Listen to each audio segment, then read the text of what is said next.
Mesdames et messieurs, vous faites bien de suivre la télévision internationale Tchad 24 pour vous informer le journal. La 66e force chinoise de maintien de la paix en République démocratique du Congo a rendu hommage aux morts et a récité le serment de maintien de la paix samedi pour marquer la journée internationale des casques bleus de l'ONU qui tombe le 29 mai. Les détails avec Menda Sidouni.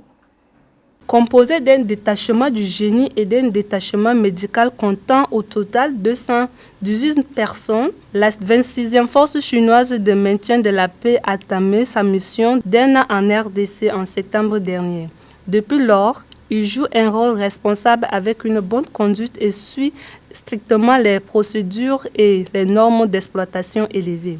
Surmontant les conditions naturelles difficiles et une situation de sécurité constante évolution, le détachement du génie a réalisé 24 enquêtes techniques et 5 grands projets, 22 petits projets et construit 52 km de routes, 50 chambres temporaires et 2100 mètres de murs d'enceinte. L'armée soudanaise et les forces de soutien rapide ont convenu lundi d'une prolongation de 5 jours d'un accord de cessez-le-feu qu'elles ont signé le 20 mai après des négociations dans la ville soudanaise de Djeddah, a rapporté Al-Arabiya News. Les détails avec Zizel. L'armée soudanaise et les forces de soutien rapide RSF ont convenu lundi d'une prolongation de 5 jours d'un accord de cessez-le-feu qu'elles ont signé le 20 mai après des négociations dans la ville saoudienne de Djeddah, a rapporté Al-Arabiya News. Les deux parties ont signé leur engagement à permettre le passage en toute sécurité de tous les civils de la zone de conflit et à protéger les fournitures civiles. L'Arabie saoudite et les États-Unis qui surveillent la trêve ont par la suite publié des déclarations saluant cette décision, affirmant que la prolongation laisserait plus de temps pour rétablir les services publics dans les zones de conflit, garantir l'accès à l'aide humanitaire et négocier une éventuelle prolongation à plus long terme. L'accord sur un cessez-le-feu à court terme et des arrangements humanitaires a été conclu à la suite des négociations qui ont débuté le 6 mai dans le cadre d'un accord saoudo-américain. Initiative visant à mettre fin au conflit au Soudan et à faciliter l'accès de l'aide humanitaire aux civils. La trêve de 7 jours, entrée en vigueur le 22 mai, devait expirer à 21h, heure locale, le lundi. De violents affrontements ont éclaté lundi à Khartoum, la capitale soudanaise, entre l'armée soudanaise et les RSF, quelques heures seulement avant l'expiration de l'accord de cessez-le-feu entre les deux parties. Le Soudan a été témoin d'affrontements armés meurtriers entre l'armée soudanaise et les RSF paramilitaires à Khartoum et dans d'autres régions depuis le 15 avril. Les deux parties s'accusant mutuellement d'avoir déclenché le conflit. Selon l'Union des médecins soudanais, le nombre de civils tués depuis le début des affrontements est passé à 863, dont 3531 blessés. Le Bureau des Nations Unies pour la coordination des affaires humanitaires a récemment déclaré que plus d'1 million de personnes avaient été déplacées depuis le conflit. Le président russe Vladimir Poutine a signé lundi une loi dénonçant officiellement le traité sur les forces des armées conventionnelles en Europe. Les précisions avec Madiam Hortense. Le projet de loi sur la dénonciation du CFE a été approuvé par le Conseil de la Fédération, la Chambre haute du Parlement russe, le 24 mai. Le traité FCE a été initialement signé en 1990 par les membres de l'OTAN de l'époque et les 6 anciens États du traité de Varsovie et est entré en vigueur plus tard en 1992. Le traité fixait des limites aux principaux types d'équipements militaires conventionnels en Europe et prévoyait la destruction des armes excédentaires. En 1999, une version mise à jour du traité a été signée, mais elle n'a été ratifiée que par 4 pays, à savoir la Russie, la Biélorussie, le Kazakhstan et l'Ukraine. En 2007, la Russie a décidé de suspendre sa participation au traité FCE jusqu'à ce que les pays d'OTAN ratifient le traité mis à jour. Les sénateurs démocrates et républicains américains seront informés séparément de l'accord préliminaire visant à relever le plafond de la dette du MACH, un expédient qui est sur le point de faire face à de sombres défis avant d'être promulgué dans une profonde diffusion partisane. Les détails avec Soleri Charlotte. La Maison-Blanche prévoit d'informer les démocrates de la Chambre avant de donner le même briefing aux démocrates du Sénat par téléconférence dans la soirée.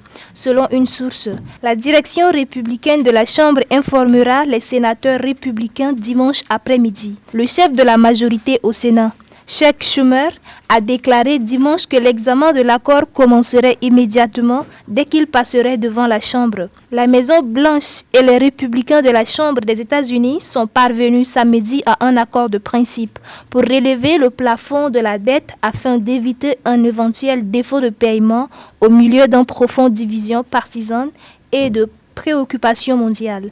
Mais l'accord doit encore être converti en langage législatif et sera confronté à de sombres défis lorsqu'il tentera de passer à la fois par la Chambre dirigée par les républicains et par le Sénat contrôlé par les démocrates. Selon les médias américains, certains républicains de la Chambre ont critiqué l'accord comme inacceptable, un retard uniquement pour pousser à un niveau plus élevé de la dette nationale. Certains démocrates, en revanche, ont critiqué la Maison-Blanche pour avoir fait trop de compromis afin de parvenir à un accord et ont fait valoir que les réductions de défense n'étaient pas nécessaires. La Chambre des représentants votera mercredi. Certains législateurs républicains ayant menacé de bloquer l'accord. Les républicains sont plus nombreux que les démocrates par seulement 9 à la Chambre. Les démocrates ont 2 sièges de plus au Sénat que les républicains. Le département du Trésor ne disposera pas de ressources suffisantes pour satisfaire aux obligations du gouvernement si le Congrès n'a pas relevé ou suspendu le plafond de la dette d'ici 5 juin, a déclaré le vendredi la secrétaire américaine du Trésor, Janet Yellen.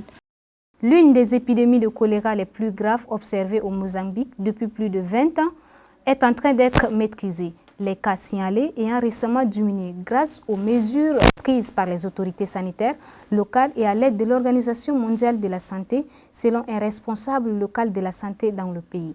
Yacoub Abdallah, reportage. Depuis septembre dernier, ce pays du sud-est de l'Afrique est aux prises avec sa pire épidémie de choléra, qui s'est considérablement aggravée en raison des fortes pluies et des inondations causées par le cyclone Freddy. Le cyclone a balayé le plus fin février et détruit des milliers de maisons, alors que les séquelles du cyclone catastrophique continuent d'affecter les Mozambicains. Des dizaines de milliers de personnes étaient confrontées à la possibilité de contracter le choléra et au défi d'un mauvais assainissement et d'une eau insalubre. Après le début de l'épidémie, le Fonds des Nations Unies pour l'enfance, UNICEF, a renforcé sa réponse d'urgence au choléra dans les régions, qui a jusqu'à présent atteint plus de 1,7 million de personnes grâce à des interventions ciblées telles que la distribution de produits de toilettes et la sensibilisation à la santé. En outre, plus de 69 000 personnes ont désormais accès à de l'eau potable grâce aux infrastructures pertinentes nouvelles ou agrandies dans la province septentrionale du Cap Delgado dans le pays. Selon José Polo, chef du département de surveillance et d'investigation à l'Institut national de la santé du ministère mozambicain de la Santé, le nombre de cas confirmés a présenté une tendance à la baisse. Mais c'est aussi le plus attendu depuis plus de 20 ans, car toutes les zones géographiques de Mozambique ont eu un ou plusieurs districts touchés. Ainsi, depuis 2020, septembre, à ce jour, 11 provinces ont des districts avec des dégâts signalés au cours de cette période. À l'heure actuelle, la situation est contrôlée. Nous constatons que les cas diminuent, a déclaré José Polo. Et puis pour finir, le 13e meeting chinois de génie et de maintien de la paix au Soudan a été invité lundi à un événement spécial organisé par la mission des Nations Unies au Soudan du Sud pour honorer la journée internationale des casques bleus de l'ONU. Tchapaton, Laure Rennes,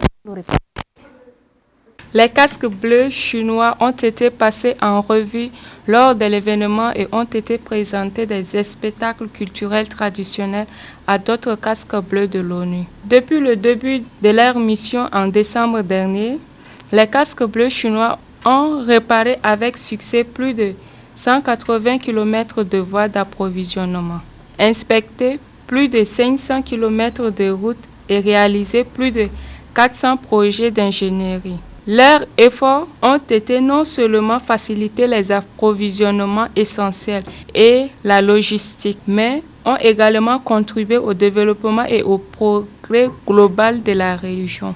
Mesdames et messieurs, c'est tout pour cette édition. Merci de nous l'avoir suivi. Restez connectés au programme de la télévision internationale Tchad 24.